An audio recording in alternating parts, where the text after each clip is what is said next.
오늘은 화이트헤드를 해보려고 그럽니다. 화이트헤드 하면은 뭐 과정 철학, 유기체 철학 이렇게 많이 알려져 있지만 그의 철학적인 지평선에 비하면은 유명도가 너무 없는 사람이에요. 좀 낮게 평가되어 왔다라는 거죠.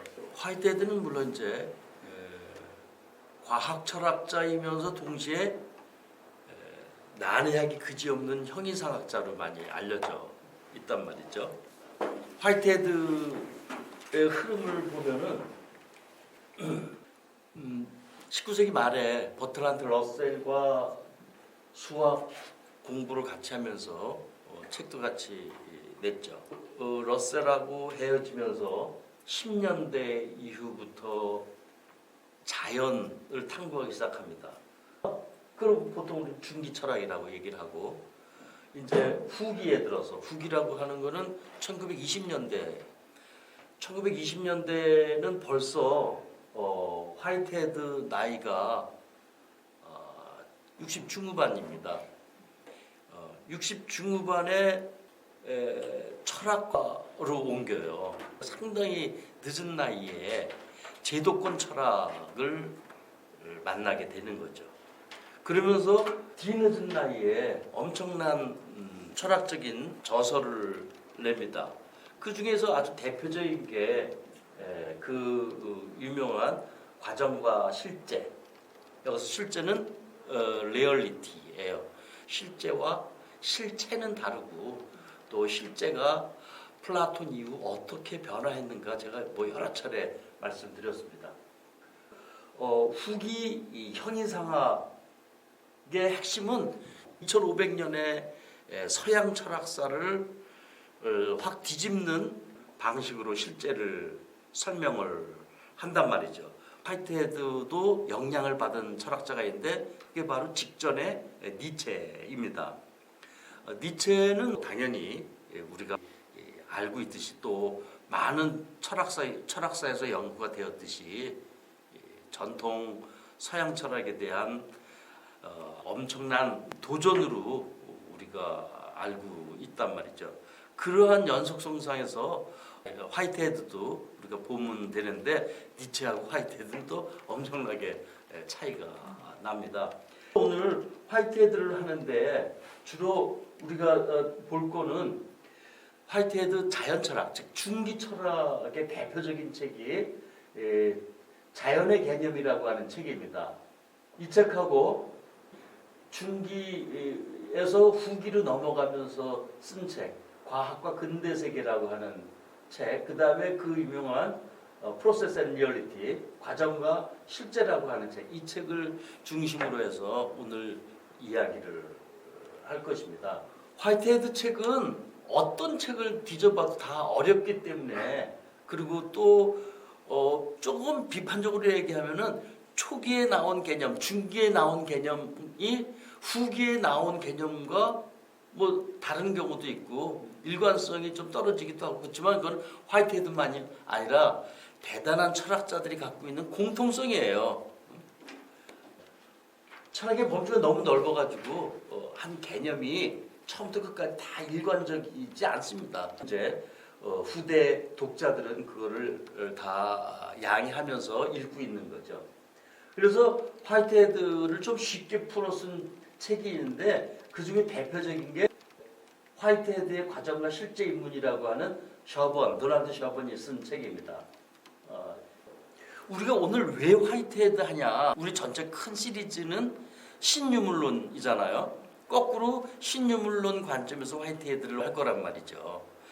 신유물론에 여러 사상가들이 있지만 이 신유물론 사상가들의 기본 베이스가 되는 두 사람이 있다고 얘기를 했어요. 하나는 들레즈고 하나는 화이트헤드다. 화이트헤드는 들레즈보다 훨씬 더 먼저 사람이지 않겠습니까? 또 들레즈조차도 자기한테 큰 영향을 준 사람이 화이트헤드라고 직접 표현할 정도로 화이트헤드는 신유물론 공부하는 데서 나름대로 어떤 의미를 갖고 있을 거란 말이죠. 어느 정도 헤로웨이도 좀 하고 그 다음에 버라드도 좀 하고 그러고 화이트헤드를 접근하면은 좀 쉬워진다라는 거죠. 왜? 해로웨이나 버라드에서 나왔었던 개념들을 잘 연상을 시키면은 화이트헤드를 이해하는데 굉장히 도움이 된다는 말이죠.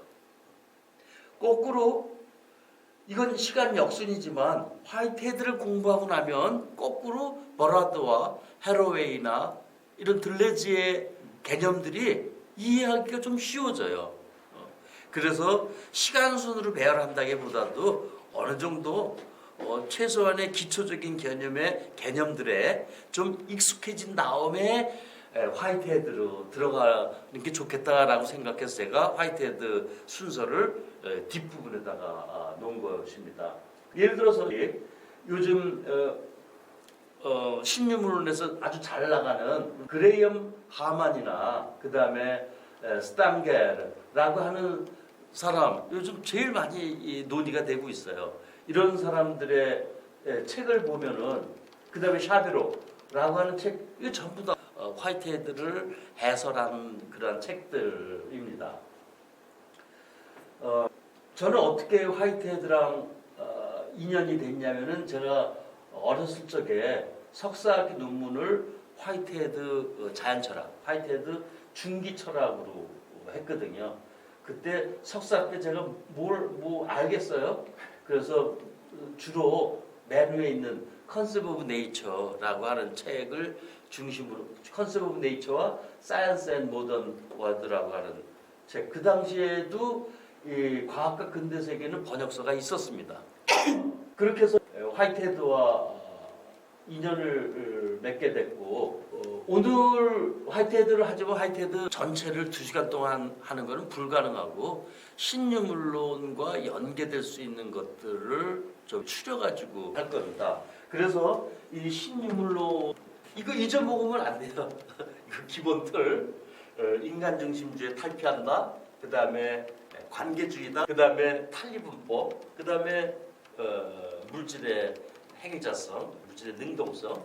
이 4가지 키워드를 잘 염두에 두고 이런 관점에서 화이트헤드를 보자라는 거죠. 이런 관점 없이 화이트헤드를 보려면 1년 공부해도 모자라요. 자, 화이트헤드를 접근할 때 초기 수학의 시기는 건너뛰고 중기, 자연철학 시대, 즉 자연에 관한 그 시대부터 들어가는 것인데 이 화이트헤드는 1차 성질과 2차 성질을 구획을 거부합니다. 자연을 다루면서 자연의 성질을 둘로 나눴어요. 하나는 계량적으로 표현할 수 있는 것, 즉 크기, 부피 이런 것들은 다 계량적으로 표현할 수 있잖아요. 밀도 이런 것 전부 다 무게 표현할 수 있습니다. 이런 거를 1차 성질이라고 그러고 그 다음에 계량적으로 표현할 수 없는 것, 냄새, 색깔, 그 다음에 맛 이러한 성질들을 2차 성질이라고 그랬단 말이죠. 근대 시기에 전통적으로 1차 성질은 이 사물이 갖고 있는 원래 성질, 고유한 성질인데 여기서 뿜어 나오는 2차 성질, 즉 냄새, 맛 이런 것들은 여기서 1차 성질이 원인이 돼가지고 나오는 거예요. 자, 그런데 화이트헤드는 거기서 끝나는 게 아니라 화이트헤드가 본 전통적인 자연의 이분법, 근대인이 나눠왔었던 이분법의 모순이 어디에 있냐면은 1차 성질이 2차 성질의 원인이다라고 봐왔다라는 게 잘못됐다라는 겁니다. 현상의 원인이 따로 있다라고 하는 것을 부정을 하는 것입니다.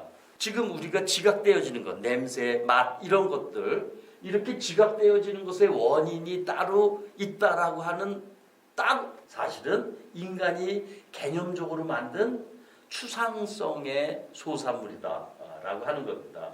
그래서 이제 추상적인 것을 구체적인 것으로 끌어내리는 방법이 있고 추상적인 것과 구체적인 게 사실 알고 봤더니 하나다라고 하는 방법이 있어요. 이 2개를 다 같이 씁니다. 그 2 방법을 어떻게 활용하느냐 이제 그게 후기 과정 철학, 형이상학에서 그 방법을 이제 쓰게 돼요. 자연에 대한 1차 성질과 2차 성질이 어떤 잘못을 일으켰는가라는 것부터 출발하고 그렇게 이 추상화된 객관성을 구체적인 것으로 지금 놓고 있단 말이죠. 과학적 개념으로 나온 것이 바로 나의 구체적인 삶의 문제와 직결되는 것은 아니다. 그래서 화이트헤드는 니체 말고 베르그송의 영향을 받았는데 베르그송의 영향을 받았지만 베르그송의 차이를 굉장히 강조를 합니다. 베르그송에서 체험적 시간과 그 다음에 물리적 시간을 구분하는 게 있어요. 물리적 시간은 하나의 모멘텀으로서의 시간이에요. 즉 11시 10분에서 15분을 더하면은 25분이다라고 하는 15분이라고 하는 기계적이고 객관적인 시간 간격을 얘기를 하는 거죠. 이거는 철수가 보기에도 영희가 보기에도 똑같은 시간 모멘텀이에요. 뭐 너무 당연한 거죠. 그래서 영희와 철수가 우리 오늘 12시 정각에 만납시다. 그러면은 영희와 철수가 그 객관적인 시간에 따라서 시간을 보고 그 시간에 맞춰서 그 지점에 나가면 됩니다. 자, 그런데 철수는 영희를 기다리는 마음에서 12시에 나가지 않고 11시 45분에 미리 나가 있었어. 왜? 영희가 보고 싶어서. 영희를 기다리는 마음이 앞서서. 그래서 12시가 됐는데 영희가 안 나와. 12시 15분인데도 안 나와. 12시 반이 되니까 그때 나오는 거예요. 철수가 30분 동안 30분이 더 되죠. 사실은 15분 먼저 나왔으니까. 영희가 12시 반에 왔는데 하등 미안해한 마음도 없이 룰루랄라 하고 12시 반에 왔어요. 영희가 늦게 왔다라는 건 알지만 영희가 늦게 왔다고 생각했었던 30분의 시간과 철수가 기다린 30분의 시간은 물리적으로는 같지만 체험적으로는 어마어마하게 다르단 말이죠. 실질적으로 구체적인 그러한 상황에서 이러한 체험적 시간의 폭, 사람마다 더 이제 소중할 수가 있죠. 어려운 말로 그거를 지속이라고 이제 이야기를 합니다. 여기까지는 화이트헤드도 베르그송을 따르는 것 같아요. 그렇지만 화이트헤드는 베르그송을 더 넘어가서 2000년 동안 무시되어 왔었던 체험적인 간격들, 체험적 시간들을 다시 회복시키자라고 하는 것까지는 좋지만 베르그송도 여전히 철저하게 구획을 한 것은 똑같다라고 하는 거예요. 베르그송처럼 이 체험적 시간을 부각시킨 것까지는 좋지만 이러한 체험적 시간과 물리적 시간을 이분화시켜서 봤다라는 점을 비판합니다. 체험의 삶이라는 조건과 물리적인 사건을 동일시하려는 의도를 이제 여기서부터 보여주는 거죠. 근데 이런 의도가 중기철학 그렇게 크게 나타나지 않아요. 근데 1910년도 후반 들어가면서 이 물리적인 사건과 그 다음에 체험적인 사건을 합칩니다. 자, 이런 점에서 이제 탈이분법이라는 측면이 나오는 거죠. 탈이분법이라는 측면을 화이트헤드에서 두드러지게 볼 수가 있는 거죠.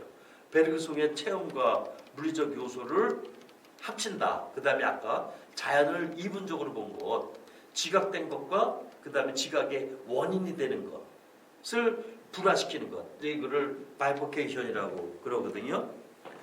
그런데 중기철학에서는 그런 의도만 있었지 그것을 분명하게 해소를 못하고 있습니다. 이분법 갖고서는 자연의 면모를 그대로 보여줄 수 없다. 그렇게만 얘기했지 그거를 형이상학적 논지로 계속 끌고 나가지 못했습니다. 하나 더 아인슈타인의 상대성 이론을 비판을 해요. 지금 내가 얘기하는 건 다 중기 철학입니다. 아직 형이상 들어가지도 않았어요. 아인슈타인의 상대성 이론을 비판하는데, 아인슈타인은 1905년도에 특수상대성 이론을 내놓거든요. 1915년도에 일반상대성 이론을 내놔요. 그러니까는 이 책 낼 때 시기가 비슷합니다. 자연의 개념이라고 하는 책 낼 때 이미 이 아인슈타인의 일반상대성 이론을 알고 있었어요. 그런데 일반상대성 이론보다 이 특수상대성 이론을 더 많이 잘 알고 있지 않았겠습니까? 그래서 그 특수상대성 이론에 대한 것들을 이제 비판을 합니다. 비판을 하는데 명확하지 않아요.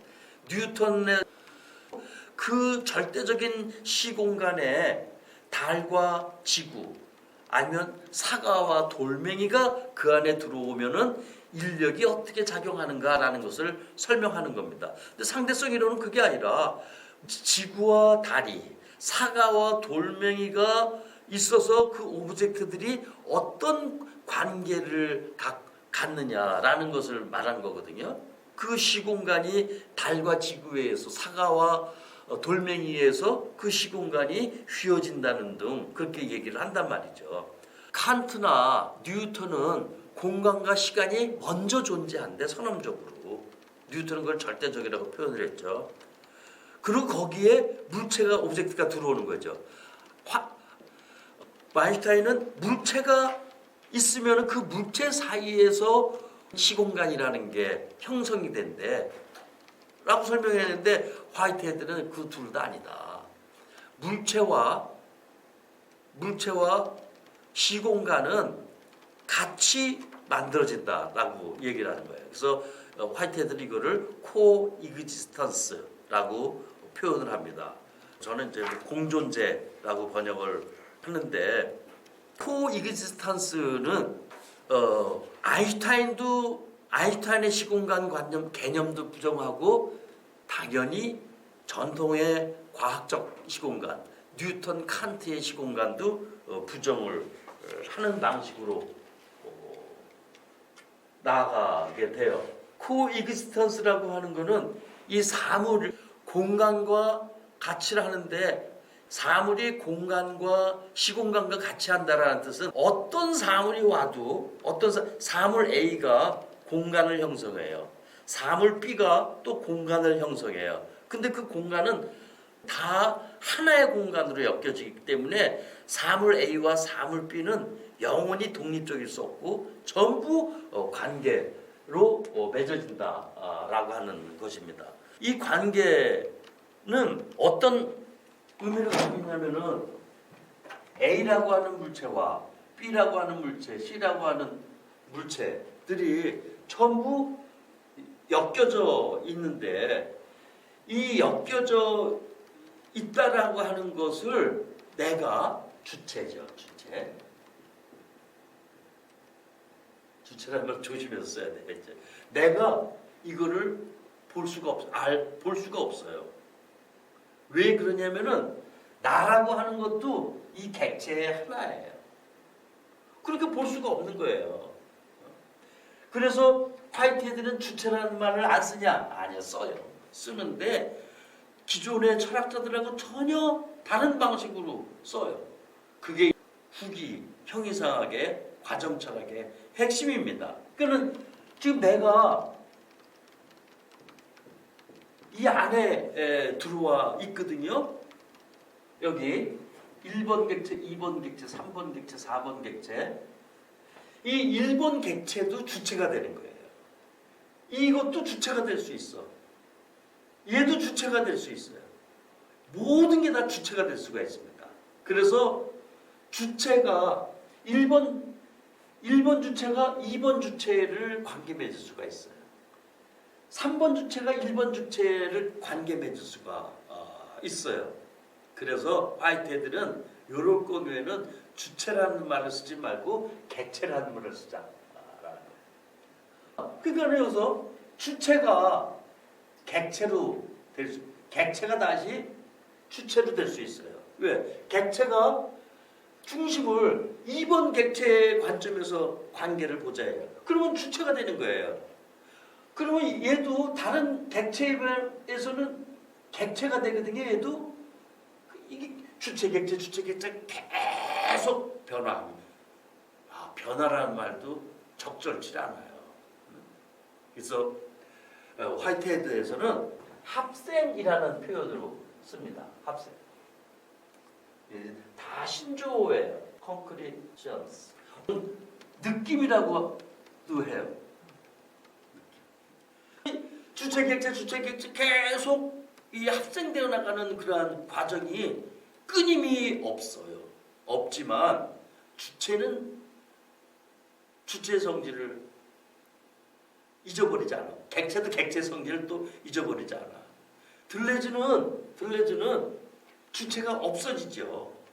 그렇지만 화이트헤드에서는 주체가 계속 남아 있습니다. 그래서 서브젝트라는 표현을 안 쓰고 주체에서 객체, 주체에서 객체 이런 주체를 슈퍼젝트라고 표현을 합니다. 주체가 객체를 이 합생 이렇게 껴안는 과정을 이제 뭐라고 하냐면은 느낀다, feeling다 이라고 하는데 다른 말로 프리헨션이라고 표현합니다. 왜? 이걸 어디서 난 말이냐면은 어프리헨션이라는 말은 있잖아요, 사전에. 이걸 딱 띄고 프리헨션 사전에 없는 말이 화이트헤드 때문에 생긴 말이에요. 그래서 이거를 우리말로는 파악이라고 번역을 하더라고요. 그래서 우리가 이제 감각적인 거 이거는 2차 성질이죠. 아까 앞에서 말한 자연의 2차 성질에 해당하는 거. 2차 성질이라는 말을 화이트헤드는 안 쓰고 그 쓰는 거를 싫어하기 때문에 쓰는 걸 비판하는 입장인데 쓰겠어요. 어떤 오브젝트를 감각적으로 인식한다는 건 단순히 그 대상을 보는 것이 아니라 그 대상이 가진 추상적인 속성, 그것을 이제 이터널 오브젝트라고 이야기를 하는데 그 추상적인 속성들이 자연 속의 구체적인 사건이나 존재에 복합적이고 다한 관계를 맺으면서 현실화되는 과정이다. 무슨 말인지 하나도 모르겠죠. 네? 여기 지금 내가 이 볼펜을 내가 지금 지각을 해요. 펜을 지각을 하면은 내가 지금 뭘 지각하는 건지, 여기 빨간색이라고 하는 거를 지각을 하는 건지, 아니면 그 빨간색은 겉에 칠해진 페인트에 지나지 않으니까 이 안에 있는 뭐를 지각을 하는 건지, 빨간색은 겉에 묻은 것뿐이야. 감각적인 거야. 진짜 우리가 지각해야 되는 것은 이 속에 있는 본체, 여기다 하면 쓰여지는 기능들, 이게 본질, 그거를 해야 돼. 그래서 은연중에 우리가 나눈다라는 거죠. 근데 화이트는 그게 아니라 여기 지금 빨강이라고 하는 게 있어. 빨강다움, 빨강리스. 여기 검정리스라고 하는 게 있어. 추상적인 거예요. 그게 이제 저기 영원한 객체입니다. 볼펜은 손에 잡힌단 말이에요. 경험 대상이라는 거죠. 그게 빨간 색깔이 아니라 빨간 다음이 이 물체에 쑥 들어와 오게 되는 겁니다. 그거를 이제 인그레션, 진입이라고 그래요. 어떤 영원한 객체가 빨간성인데 일로 들어오는 거예요. 아리스토텔레스처럼 버추를 어떠한 품이 있는 덕성이라는 거 하는 게 있는데 그게 영원한 객체거든요. 추상적인 거예요. 그런데 그게 김철수라고 하는 물체 속으로 들어가. 그게 진입이에요. 그래서 이거는 전통적인 플라톤 철학하고 구조가 똑같아요. 그런데 사실은 화이트는 또 플라톤을 비판하거든요. 이 플라톤에 있어서는 이데아가 있고 그 이데아의 그림자가 이 빨간 볼펜이란 말이에요. 이 빨간 볼펜의 이데아는 자기 추상적이고 그거는 만질 수가 없는 경험 외적인 선험적인 혹은 경험 초월적인 그런 거죠. 그게 이 세상에 비춰진 그림자가 지금 이거란 말이죠. 그렇지만 얘는 수명이 다할 때까지 이 볼펜성을 계속 유지합니다. 이데아가 이 볼펜을 지지해줘요. 계속. 그것을 우리는 철학에서 동일성이라고 말을 하는 거예요. 그래서 얘는 계속 동일성을 가져요. 그게 우리가 알고 있는 플라톤 철학이고 서양 철학 2500년의 서양 철학의 역사예요. 이거를 정면으로 부정하니까 들레즈 아닙니까? 근데 사실 들레즈 이전에 화이트헤드는 어떻게 하냐면 이터널 엔터티, 빨간 다음. 이 사물로 잉그레션에서 딱 들어왔는데 플라톤 같으면 이게 자기 동일성을 갖기 때문에 아이덴티티를 갖기 때문에 계속 유지가 돼. 이 이데아의 지지를 받아서. 그렇지만 이 오브젝트는 이터널 객체가 있어 하다 들어와서도 얘가 계속 바뀌는 거예요. 다른 걸로. 수시로. 이게 플라톤하고 아주 정면으로 차이가 나는 겁니다. 감각이라고 하는 것은 고정된 실체를 이식하는 것이 아니라 끊임없이 생성되고 끊임없이 소멸되고 다시 또 끊임없이 생성되는 그러한 과정 자체를 보는 거예요. 그래서 감각은 단순한 수동적 지각이 아니에요. 이게 제일 중요합니다. 세계의 근원적인 관계적 본성을 파악하는 능동적인 과정이다. 그래서 이 점에서 화이트헤드를 신유물론의 원조로 많이 얘기를 합니다. 자, 관계주의, 타입법, 물질의 능동성. 근데 화이트헤드 비인간성도 맞아요. 왜? 주체를 이 객체로 안으로 밀어 넣었기 때문에 다 여기 충족하죠. 이 조건을 충족하지만 완전한 신유물론도 볼 수 없는 게 이 탈인간성, 탈인간주의, 인간중심주의를 완전히 탈피하지 못해요. 관계주의는 철저하죠. 1900년도 초에 어떤 철학자가 이런 얘기를 할 수 있었다라는 것은 전 대단한 모험이라고 생각을 합니다. 그런 점에서 상당한 의미가 있어요. 어떻게 화이트헤드 철학을 2시간 동안에 얘기를 할 수가 있겠습니까? 입맛도 못 봐요. 그렇지만 몇몇 개념들은 귀에 담아놓고 가야 되지 않겠어요?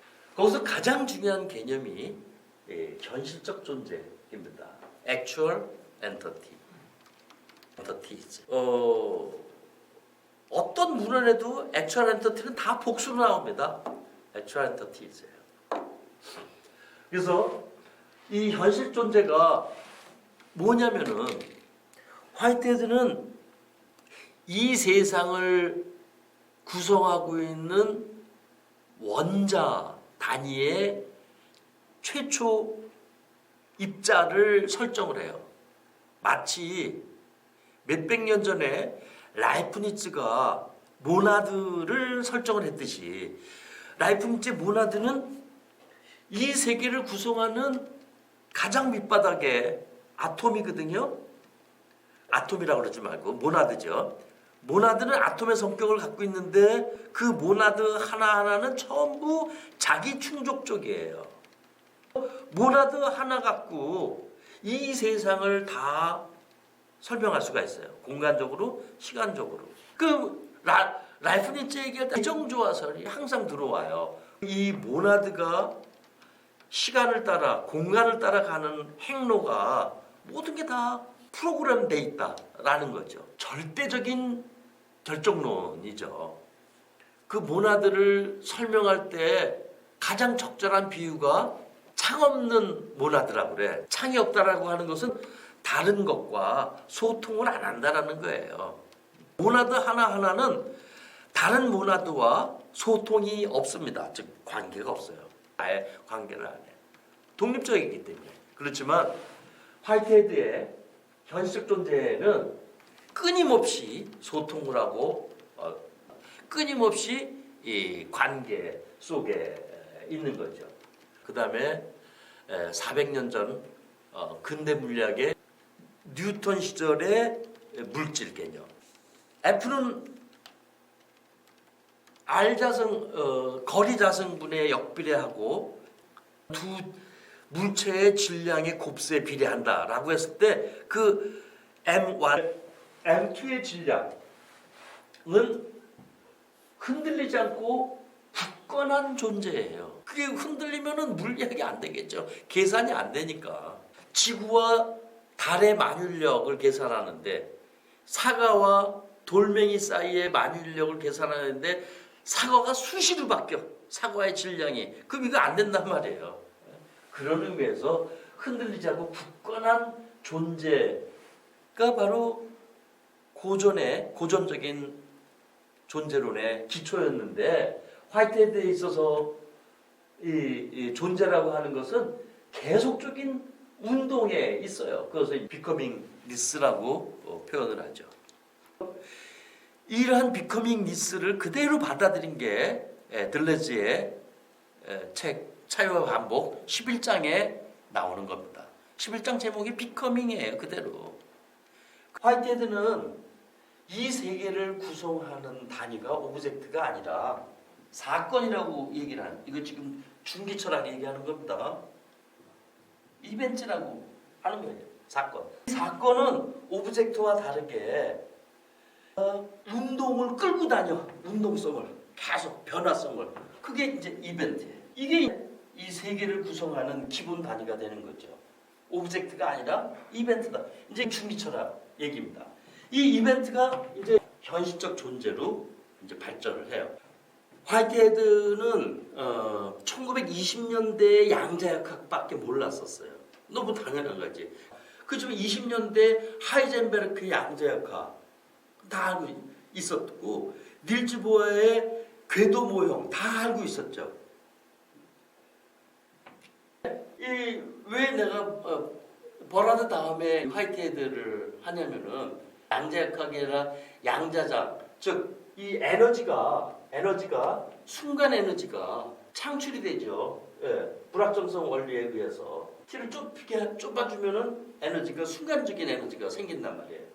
그 에너지 때문에 지금 이 우주는 진공인 듯 보이지만 나싱니스로 보이지만은 실제로 이 에너지 때문에 순간적인 전자가 생긴단 말이죠. 그래서 표시할 때 이 전자가 운동하다가 광자가 발생하고 이 광자가 다시 자기 전자에 흡수돼서 이 전자가 또 나오고 또 여기서 광자가 발생하고 또 전자가 나가고 그러면서 이 전자와 광자가 계속 생겼다 없어진다 그러는 거예요. 바로 이런 모습을 연상을 하면 돼요. 현실 존재라고 하는 것은 가다가 다른 거를 방출하고 다시 그것을 또 흡수하고 자기 것으로 그 다음에 방출하고 다시 흡수하고 이런 것을 연상을 하면은 화이트헤드가 이러한 1950년대의 파인만 다이아그램을 알 수는 없지만 이 현실적 존재를 이해하는데 1920년대 화이트헤드의 현실적 존재를 이해하는데 너무 도움이 되는 거예요. 그래서 파인만 다이아그램을 알면은 이 1920년대 화이트헤드의 현실적 존재를 접근하기가 굉장히 쉬워진다. 그래서 현실적 존재는 비소 단위의 원자적 단위다. 두 번째, 그럼 이게 정신적인 건가? 아니면 물질적인 건가? 이거는 이제 물질적인 것으로, 이거는 비유법이니까. 화이트헤드에 있어서는 이 정신과 물질이라고 하는 것도 이 이분법의 전형적인 모습이라고 봤어요. 그래서 이 정신과 물질이 여기 한 본체가 있으면은 이 본체가 겉으로 드러날 때 어떻게 드러나면 정신으로 드러나기도 하고 어떤 경우에는 물질로도 드러나기도 한다라는 거예요. 이 현실적 존재의 특징 두 번째, 정신도 아니고 물질도 아니고 혹은 정신이면서 물질인 중성적 성질을 갖고 있다라고 이제 해요. 근데 이거는 1900년도 초에 버트란트 러셀과 같이 공동 작업할 때 이미 나온 아이디어예요. 왜? 버트란트 러셀도 똑같이 중성적이라고 그랬거든요. 근데 버트란트 러셀은 이 분석주의로 출발하고 그리고 화이트헤드는 형이상학으로 뻗어나가죠. 버트란트 러셀이 화이트헤드를 굉장히 아쉬워했습니다. 저렇게 똑똑한 사람이 허황된 형이상학으로 우주론으로 빠지고 말다니 엄청 아쉬워했어. 러셀은. 그 화이트헤드가 러셀을 볼 때는 어떻게 보겠어? 야, 저렇게 똑똑한 사람이 아직도 수학에 빠져있니? 그렇지만 이 중성적인 아이디어는 러셀과 공유해요. 러셀도 중성적 이론론이다라고 얘기를 하거든요. 그래서 여기 정신 물질이라는 말 대신에 신체와 뭐 정신 이렇게 놔도 된단 말이죠. 그러면 신유물론도 유물론이잖아요. 이건 뭐 논쟁이 많습니다만 나는 신유물론도 유물론이라고 보는 사람이에요. 아니라고 하는 사람도 꽤 많아요. 예? 그러면 신유물론도 유물론이니까 유물론의 유자는 뭐예요? 유일하다는 유자 아니야. 그러니까 이론론이죠. 정신과 물질 두 개가 아니라 탈이분법 두 개가 아니라 하나다. 이론론이에요. 유물론입니다. 이론론인데 중성적 이론론이다. 라는 거예요. 나는 화이트헤드도 유물론자라고 보지만 그렇게 보는 사람은 많지 않고요. 어쨌든 그건 너무 과한 해석이니까 어쨌든 중성적 이론론이라는 거에 대해서는 뭐 논란의 여지가 없어요. 자, 세 번째. 이건 지금 현실적 존재의 의미입니다. Actual entities. 모든 변화 혹은 생성의 가장 기초가 되는 힘이다라는 거예요. 원자론적 차원의 궁극적 존재다. 여기서 궁극적이라고 하는 것은 얼티메이트가 아니라 파이널이에요. 파이널. 그게 뭔 차이가 있습니까? 얼티메이트 하면은 자꾸 실체론을 연상을 하기 때문에 그래서 이제 파이널이라고 하는 말을 쓰는 거죠. 근데 파이널하면 끝난 거 아니에요. 말 그대로 끝난 거예요. 끝나면 더 이상 뭐가 할 수 있을까? 할 수 있어요. 그게 이제 현실적 존재의 굉장히 중요한 특징 중에 하나입니다. 이제부터는 자연학적인 이미지를 좀 버리시고 머릿속에서 상상력을 좀 동원해서 이야기를 들으셔야 돼요. 왜? 이 완전히 개념적이기 때문에. 그래서 사변적이라고 그런 거예요. 화이트헤드를. 아니 본인이 스페큘라티브 한 거예요. 그런데 스페큘라티브 하다라는 말은 칸트도 썼거든요. 옛날 사람 많이 썼어요. 근데 스페큘라티브가 머릿속으로 뭘 만들어내냐면은 이 오브젝트를 만들어낸 거예요. 이 추상적인 거예요. 그 사람들은 이게 진짜라고 봤겠지만 화이트헤드가 보기에는 들레즈가 보기에는 니체가 보기에는 추상적인 거예요. 화이트헤드 마찬가지로 스페큘라티브해요. 그런데 스페큘라티브를 갖고 오브젝트를 찾아내는 게 아니라 이벤트를 찾아내는 겁니다. 이게 굉장히 차이예요. 스페큘라티브하다라고 하는 것은 뭐냐면 변화하고 있는 관계, 이벤트의 그 변화 그 과정을 볼 수 있는 에이빌리티 스페큘러티브하다.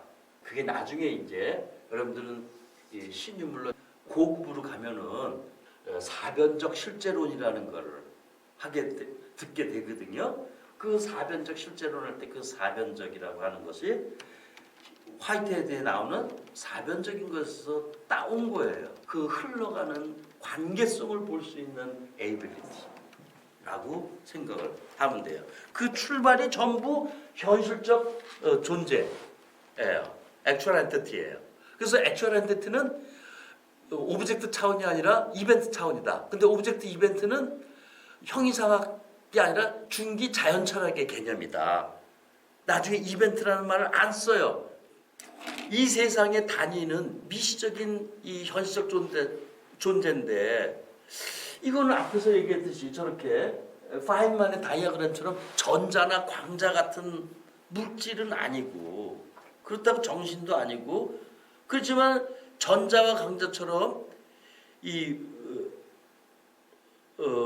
광자처럼 보이지만 실제 화이트헤드에서는 정신적인 것과 물질적인 것이 합쳐져 있다고 그랬잖아요. 그 합쳐진 그런 특성을 갖고 있어요. 이 현적 존재는.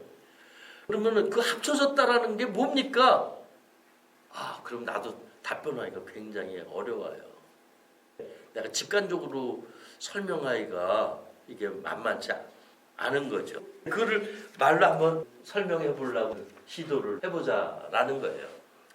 우선 첫 번째, 현실적 존재가 주체가 돼가지고 객체를 지각을 하죠. 인식을 하죠. 화이트헤드는 들레즈와 다르게 주체 객체라는 개념을 계속 유지한다고 그랬잖아요. 그럼 주체가 객체를 뒤집어 싸 필링이라고 그래요. 느낀다라고 이야기를 해요. 그거를 프리엔션이라고 표현합니다. 아까 말한 거죠. 이 프리엔션, 이 파악하는 거죠. 현실 존재가 A라고 하는 현실 존재가 B라고 하는 현실 존재를 파악을 해요. 그러면서 뭔가 새롭게 형성을 해. 그러면 형성하면서 이 파악이 끝났죠. 파악된 현실적 존재는 과거로 물러나가요.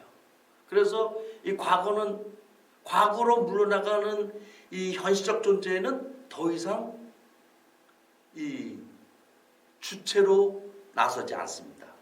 그러면은 이 현실적 존재가 액츄얼 엔티티가 다른 액츄얼 엔티티 2번을 프리엔션 하면은 경험이라고 하는 폭으로 들어오게 돼요. 경험이라고 하는 것도 뭐냐면은 지금 내가 저 스피커통을 지각한다라고 하는 게 옛날에는 경험이었어요. 그걸 경험이라고 얘기를 했거든요. 그래서 경험은 항상 직접적인 지각성 바탕이 돼야 돼요.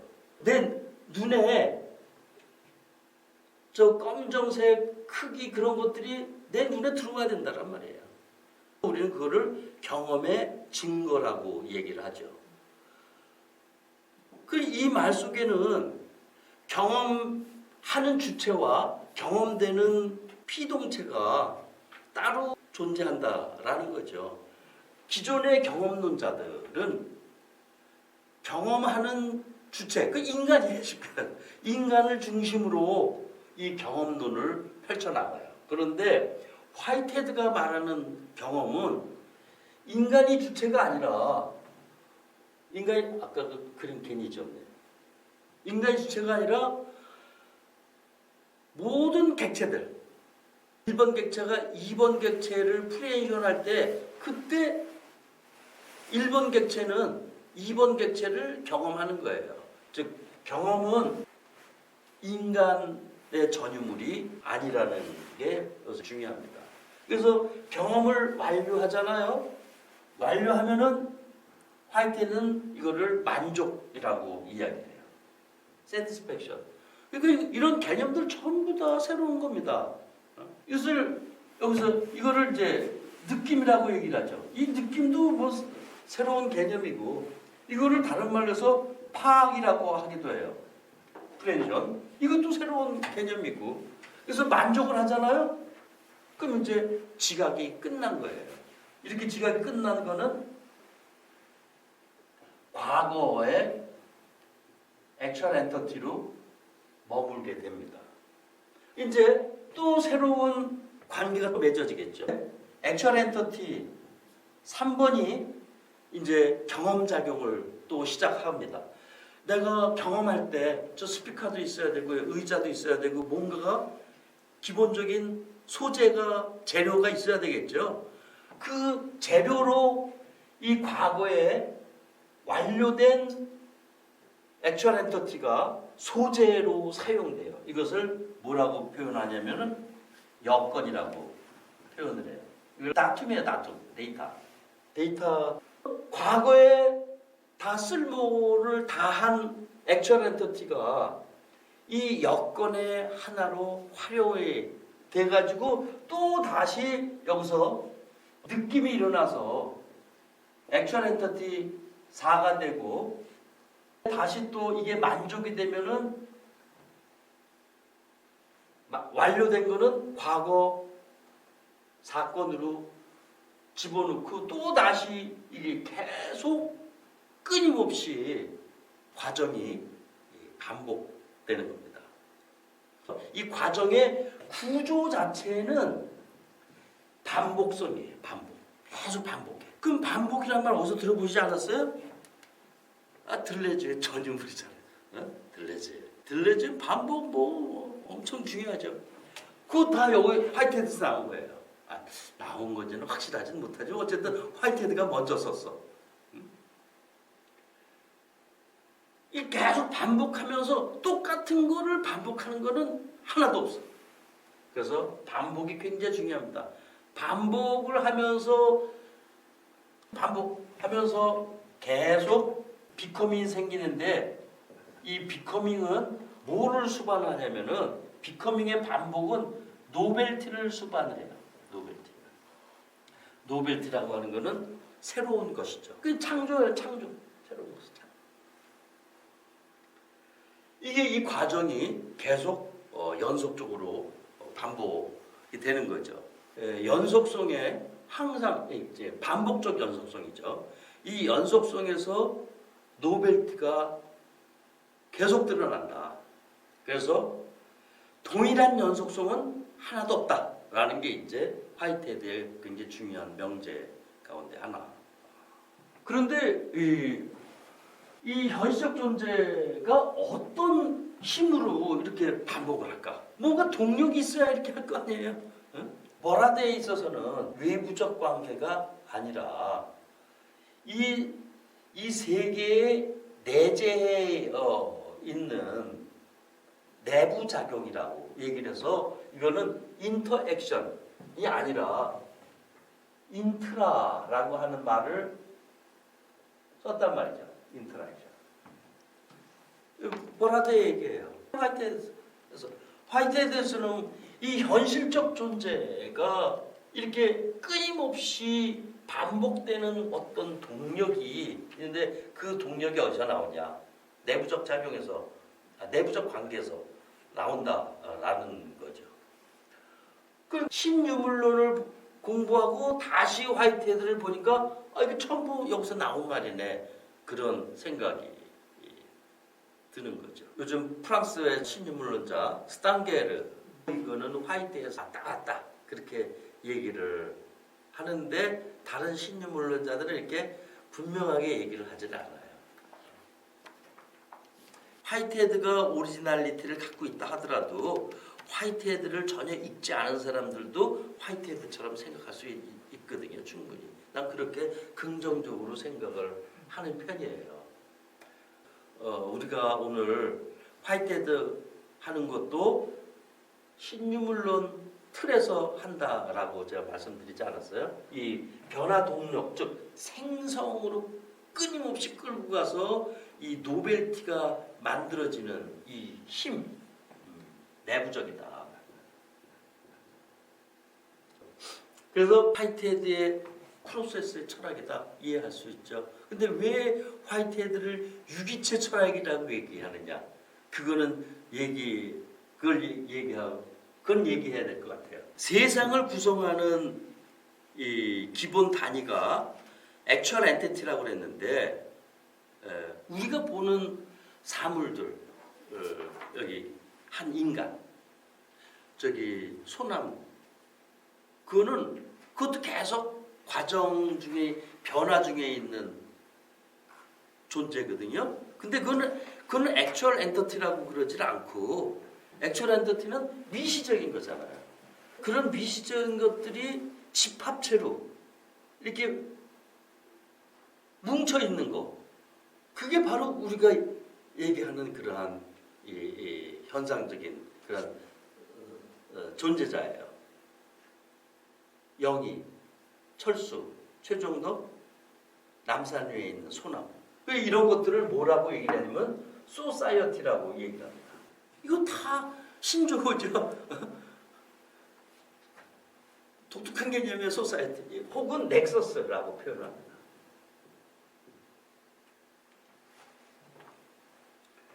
이것도 이 변화를 즉 생성을 끌어가는 한 단위인데 이거는 거시 단위죠. 거시 단위. 눈에 보이지 않는 액츄얼 엔티티들이 모여가지고 집합체를 이룬 게 바로 소사이어티 혹은 넥서스. 넥서스 소사이어티 똑같은 개념입니다. 그거는 내가 만나는 영이, 내가 만나는 소나무는 다 소사이어티예요. 이 부분들이 모여가지고 소사이어티를 이루는데 부분 1, 부분 2, 부분 3 이렇게 쭉 모여가지고 부분 100 이런 게 모여서 어떤 소사이어티 완이 이루어졌다. 그러면은 이 P1, P2, P3라고 하는 부분이 물질적 원자론처럼 그러한 기계적인 단위가 아니라 이 부분 하나하나가 이 소사이어티 요소를 반영하고 있어요. 이게 기존의 부분과 전체의 합과는 굉장히 다르죠. 이 P1이라고 하는 부분은 S1의 한 단순한 물질적인 요소가 아니라 이 P1을 통해서 전체를 즉 소사이어티를 유추해 볼 수 있는 가능성이 이 안에 놓여져 있단 말이에요.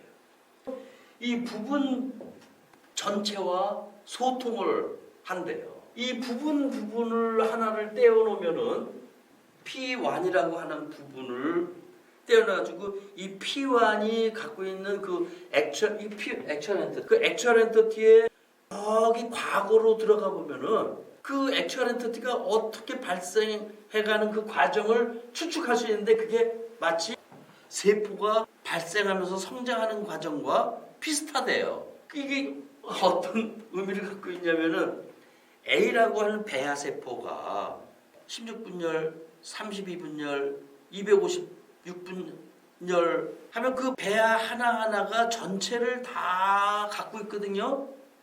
그걸 생물학에서는 만능세포라고 얘기해요. 들어봤죠? 만능세포는 뭐냐? 배아세포가 모든 기관으로 발생할 수 있는 잠재태를 말하는 거예요. 실제로는 배아 하나가 눈동자로 발생하고 배아 2번은 귀로 발생하고 그러겠죠. 그래가지고 전체를 이루잖아요. 그렇지만 어렸을 적에는 이 배아 1번 배아가 전체를 다 소통하고 있어요. 소통해야만 왼쪽 눈으로 가는 배아가 계속 왼쪽 눈으로 가가지고 다른 것과 겹치지 않죠. 소통이 안 되면 가다가 왼쪽 눈이 2개가 생길 수도 있고 막 이상해지는 거예요. 유기체의 특징은 뭐냐면은 전체와 부분이 항상 소통하고 있는 겁니다. 그렇지만 중앙집권적인 조직은 아니에요. 전체가 부부를 명령하고 통제는 하는 거 아니에요. 근데 중요해요. 부분이 전체와 소통하고 부분과 부분 사이가 서로 소통하죠. 이거 얘기할 때 항상 액츄얼 엔티티를 염두에 둬야 돼요. 액츄얼 엔티티가 넥서스와 소통하지만 완성된 액츄얼 엔티티에 의해서 통제받거나 명령받는 건 아니에요. 그렇지만 소통을 하지. 그래서 이게 굉장히 중요해요. 하나하나가 전체 하나의 잠세태를 갖고 있어요. 이 잠세태를 갖고 있다가 커지면서 현실태로 되는 거예요. 이거 커지면서 한 놈은 코가 되고 한 놈은 눈동자 색깔 까만색, 어떤 애는 꼬불탕한 머리카락, 이렇게 현실태로 바뀌는 겁니다. 잠세태가. 들레즈 얘기하는 거예요. 지금 들레즈 얘기하는 것과 비슷하다라는 거예요. 지금 이거는 화이트헤드 얘기한 거고, 그래서 이제 유기체 철학이라고 하는 거거든요. 신유물론의 베이스로 다시 돌아와서 탈이분법에는 뭐가 있냐면은 남성과 여성, 정신과 물질, 문화와 자연, 그런 것부터 탈출하는 거죠. 액츄얼 엔티티가 노벨티를 하면서 또 다른 액츄얼 엔티티로 되고 주체였다가 완료된 액츄얼 엔티티를 재료, 소재로 사용할 때는 이게 또 객체로 되는 거죠. 이거를 화이트헤드는 객체화라고 하는 오브젝티피케이션이라고 표현합니다. 주체가 객체로 되고 객체가 주체로 되고 계속 반복하는 거예요. 이 반복은 창조적 반복이죠. 지금 내가 화이트헤드 얘기를 하고 있는 건지 들레즈 얘기를 하고 있는 건지 모를 정도로. 그런데 추동력이 내부에 있다고 그랬잖아요. 힘만 있으면 안 돼. 방향도 있어야지. 방향. 이거를 화이트헤드는 에임이라고 표현했어요. 이 액츄얼 엔티티가 변화해 나가는 방향이 있다고. 마구잡이로 가는 게 아니야. 현실적 존재. 의지를 갖고 있어요. 정확히 얘기하면 의지가 아니라 방향인데 가치를 갖고 있어요. 가치 평가를 해요. 가치. 가치라고 하는 개념과 존재라고 하는 개념, 전통 철학에서는 완전히 다른 거 아니에요? 가치는 윤리적인 개념이래. 존재는 엄연하고 흔들리지 않고 스터번하고 그런 이렇게 완전히 분리가 돼 있었죠. 근데 화이트헤드는 이 액츄얼 엔티티가 계속 변화하면서 방향성을 갖는데 이걸 벡터라고 표현하기도 하거든요. 그 에임을 갖고 목적을 갖고 변화하는데 목적론은 아니야. 목적론, 전통적인 목적론은 신이 이렇게 정해줍니다.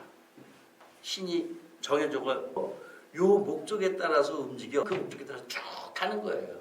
목적이 주어졌다, 주어진 거예요. 그 목적은 외부에 절대적인 존재가 있어가지고 우리한테 방향을 제시를 해주는 거죠. 이거를 외재적 목적이라고 그래요. 이게 철학에서 보통 말하는 목적론이에요. 그런데 화이트헤드의 목적론은 내재적 목적론입니다. 신에 의해서 그 벡터의 목적점을 부여받는 게 아니야. 왜? 화이트헤드는 신을 말하거든요. 근데 신도 수억, 수천만 개의 액츄얼 엔티티 중에 하나예요. 신도. 그 신이 이 액츄얼 엔티티의 전체에 대해서 방향성, 벡터를 제공하는 그러한 절대적인 지위가 아니야. 그런 다 상실되어 있어요. 화이트헤드에서. 신도 액츄얼 엔티티의 하나일 뿐이니까 신이 주어지는 외재적 목적이 아니라 이 구조가 갖고 있는 이 과정적 구조가 안에 내재성이 있는 거예요. 액츄얼 엔티티라고 하는 존재가 가치를 갖고 있어. 그 다음에 칼라리스하고 드라이하고 콜드한, 이게 화이트헤드가 전통적인 근대인의 존재를 은유적으로 표현할 때 제일 많이 쓰는 말이거든요. 차가워, 콜드, 건조해. 칼라, 무색이야. 여기는 가치가 들어와 있지 않다라는 개념이죠. 근데 경험론이나 합리론은 할 것 없이 존재에 가치가 들어가면은 이거는 아닌 거죠. 그 당시에. 근데 화이트헤드에서는 액츄얼 엔티티라고 하는 존재에다가 가치까지 포함을 해. 가치.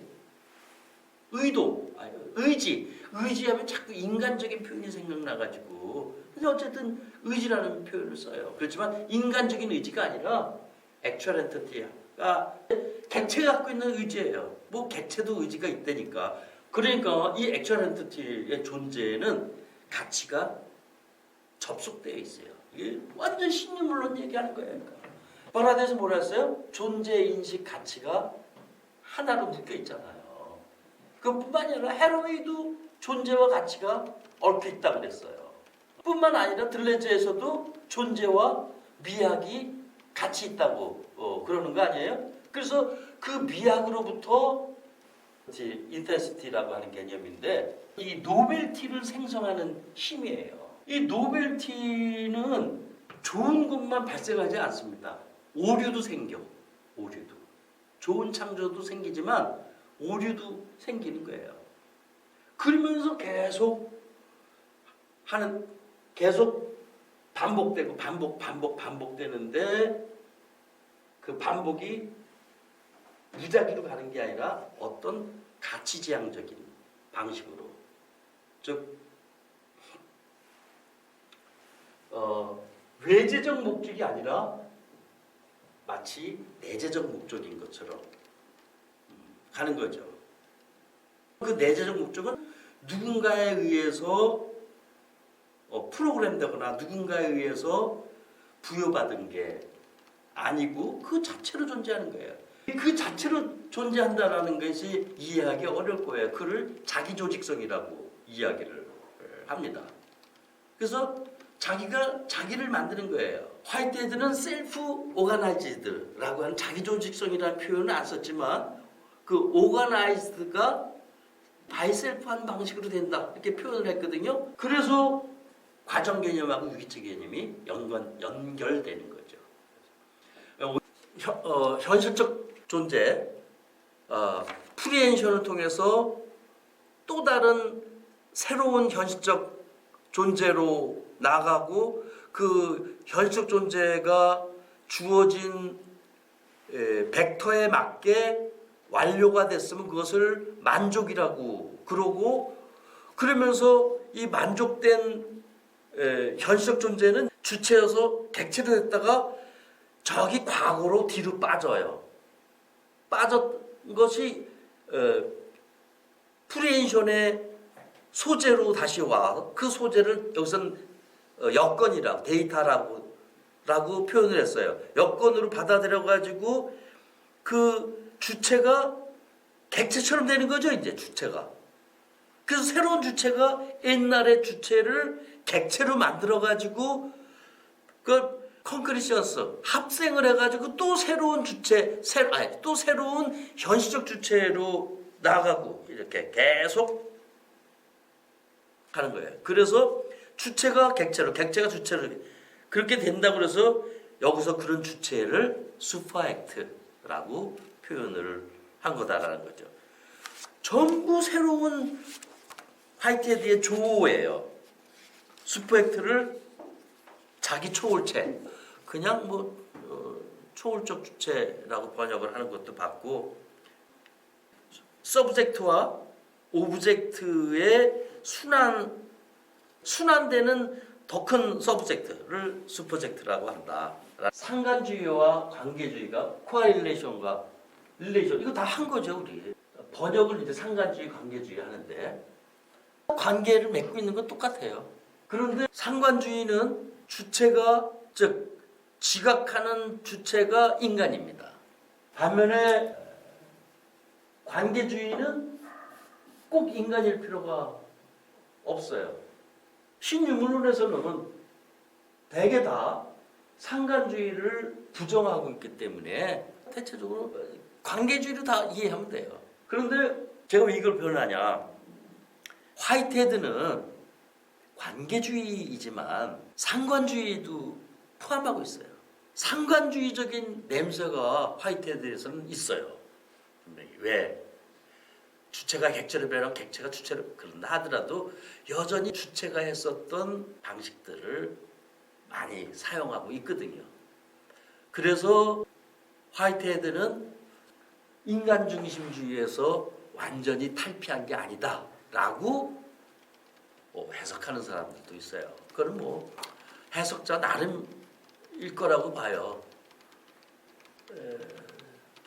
저도 조금 그런 생각을 하고 있긴 하지만 화이트헤드에서 하기에는 이 추출해낼 거는 상당히 많다. 그런데 좀 어렵다. 어렵지만 그 상상력의 틀을 자기 나름대로 갖고 있으면 또 괜찮다. 그리고 뭐라드나 해로웨이를 먼저 공부하면 상당히 도움이 된다. 화이트헤드를 이렇게 1시간 만에 한다는 것도 이게 쉽지 않더라고. 근데 또 화이트헤드만한 그 어려운 건 없으니까 다음 시간에 할 티모시 모턴이라고 하는 학자가 있어요. 티모시 모턴은 화이트헤드적인 특성들이 많이 있거든요. 근데 티모시 모턴에서 생태학적인 개념으로 비슷하게 할 거예요. 다음에 뵙기로 하겠습니다.